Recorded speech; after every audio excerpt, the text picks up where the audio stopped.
就这样子，那个管子是什么知道吗？引流，它要把我里面的脏气排出来，要不然我里面的肌肉会烂掉。所以我记得我没有出马街的时候，我的整个纱布是暗红色，是很脏的。我拜托那个护士再帮我包一次新的纱布。我竟然就包好之后呢，我就扶着那个 C 的肩膀，用我的左脚撑着，右脚弓起来，一脚一脚跳出马街，搭上计程车去那女孩子家，帮她唱 Baby Birthday。那女孩子全程都在哭，因为她很感动，我也在哭，因为我很痛。我可以稍微再跟你互动一下吗？可以吗？我现在讲我的受伤过程，就是为什么我个人的痛苦建立在你的快乐之上？我觉得是很有趣的一件事情，但是呢，真的是我受伤的经验，而且我撑拐杖撑了很久，我以为我的受伤是应该会 OK， 所以我就撑拐杖，然后回到文化大学考试。因为我的父亲是公务人员，还记不记得我当年没考上的时候，他对我的失望，后来只有考上文化，他其实还是真的蛮失望。然后他看到我第一年又受伤，他更失望。我的父亲对我是相当的失望，所以我后面的努力都是为了证明给我父亲看。然后我就跟他讲我受伤了，我父亲很生气，帮我接了一副拐杖，我就撑着。我竟然很大胆的跟我父亲讲说，可不可以借我台币500块？民国70多年，一碗阳春面10块而已，还有加卤蛋。我要借500块，因为我必须要坐计程车回到文化大学去考试，我就跟我父亲借了500，我就坐计程车去文化大学。然后我就回去了，我跟我父亲讲说，我会自力更生，我会自己照顾我自己。我本来就住在文化大学的男生宿舍，而且这男生宿舍是5楼，而我就住在5楼，而没有电梯。你听得懂吗？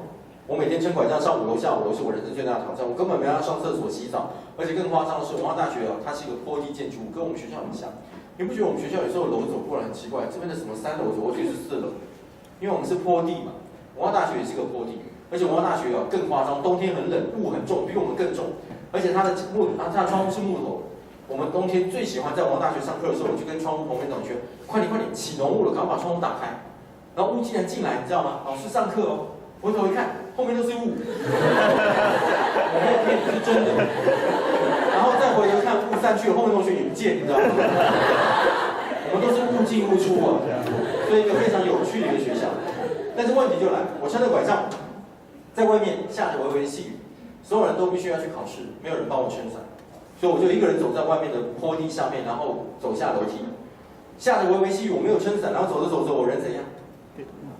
我人整个从楼梯摔下去，因为我没有办法。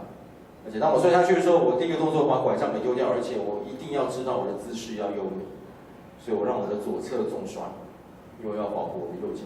但是没想到365天之后，我又出车祸。而且受伤的还是我的右脚，所以我的右脚现在非常疼痛。而且更夸张的是，我去当兵的时候，跟我的医官讲说，我的右脚骨头被撞出来，他说 OK， 竟然帮我的体检表上盖上甲等，所以我变成陆战队。我的同学失明，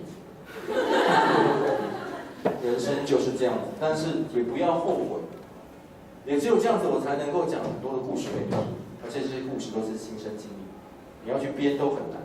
然后刚刚跟你说，85年的1月1号是我到长庚护专教书的第1年。我在跟我的学生讲说，我出过车祸，我考试不顺利，所有的学生都说你乱讲，根本不可能。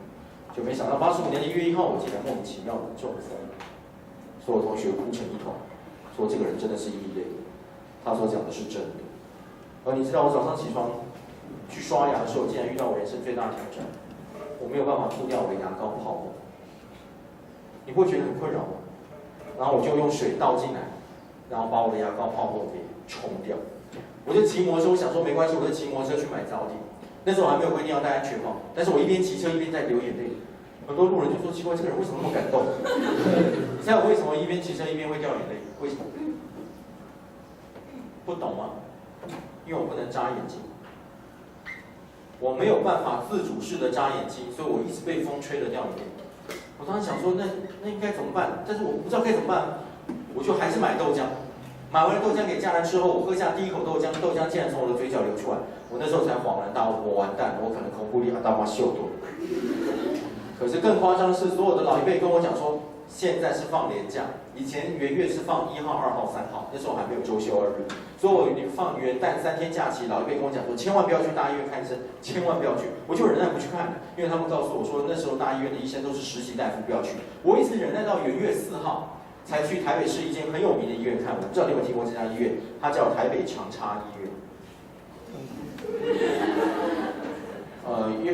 又有名字叫台北叉根医院，这样可以接受吗？因为我不知道我要看哪一科，我一直以为我孔布利秀抖，所以我就挂了一科脑神经科。以下就是我跟这门科的医生的对话内容。我问医生讲说，请问我生了什么？他看了我看了很久哦，我最后终于受不了了，因为我至少还有一点发音的能力或手写的感觉 ，OK 吗？我是左半边，左半边。其实我是从鼻子中间画一条线，左半边。然后我就问他到底发生什么事，他竟然跟我讲不清楚。我说该怎么办？他说我想想看。你不觉得这样很可怕吗？最后我说我要吃药吗？他说你等一下，我拿药给他，就是一本很大的书。那时候的药不是用电脑打，是拿一种 scan 笔、扫描笔，然后刷。最后我拿了好多的药，请问你敢吃吗？我完全不敢吃，把它丢掉。然后我就坐飞机到台中，因为我在我发病的过程中，我发现我有个亲戚，他也莫名其妙的突然早上一起床发病，但是他在台中大理市的仁爱医院被治好。而且治疗他的方法非常独特，用一根很粗的针啊，从脖子打进去。他问我敢不敢，我说我敢了，我已经没办法上课，我没有语言能力，我一定要去。然后我就去。非常幸运的是，我找到这家医院，但是也非常不幸的是，帮他治疗的这个医生已经，谁说死了？你给我过来！有时候台湾的这个年轻人教育真的很有趣，你知道吗？我们每一年上课都就问同学最后然后写东西啊。我帮他治疗，这个医生已经退休回日本去了，然后我就拜托所有的医生帮我打针，他说他不敢，万一打不好就瘫痪。那至少我跟医生讲说，你告诉我生了什么病好吗？他说你应该得了贝尔氏症。那我说我该怎么办？他说你只能吃药，而且吃一种当年的禁药。你猜我必须要吞什么药？有人知道吗？我要吃什么药？现在已经变成大家几乎都吃的药，可是那个年代还必须要约束。我要吃类固醇。你知道我早餐吃完之后要吃几颗类固醇？16颗。我每天早餐吃完之后，我要吞16，同时呢，握16颗类固醇，一口吞下。他说只有在黄金时间打通你的血管，要不然怕你一辈子都这样。我拼命吃，一直吃，所以一直留下后遗症。然后吃到一段时间之后呢，我就不再去那家医院，因为我觉得坐飞机来往太花钱。我改去台北很大的医院，因为是台北很大医院，简称台大医院。然后找了一个很有名的医生，我等了很久之后呢，那个医生终于看到我，他说没有办法，你就是贝尔氏症，你也必须吃类固醇。而且呢，那时候他跟我讲说16颗太多了，现在减少，他只叫我吃1颗，而且那一颗呢很夸张，这样多量，好大的一颗，你知道吗？我说这一种这么大一颗要吃16颗，我会噎死。他说只吃1颗吧，然后要我去复健，我说还要复健，他说要。你知道那复健真的很夸张，我就躺在台大医院的复健病床上面，然后复健病床上面。我的左脸、右脸、左胸、右胸、左手臂、右手臂、左腿、右腿贴电流片。我的右边是正常，左边是失去知觉。我刚刚有讲过。然后他就在我的左边通电流，我一直看到他的安培数在转很大，我左边没什么感觉，了解吗？但他的安培数并没有归零，直接通到我的右边，我起来扒了他2下。那是人的自主神经反应呢，因为我的右边本来就正常了，他被我扒到之后，他吓一大跳，我自己也吓一大跳，你知道吗？然后我就问他说我的左边怎么？他说左边只有右边的60%知觉，而且我回去问我的主治大夫说我会不会好？你知道我的大夫怎么跟我讲？他说3种人在他的治疗过程中发生，第一种人完全好，第二种人很莫名其妙的只会好到90%之后就竟然不会再往前迈进，第三种人即使吃了大量的类固醇也不会好。请问你听到这些之后你会不会害怕？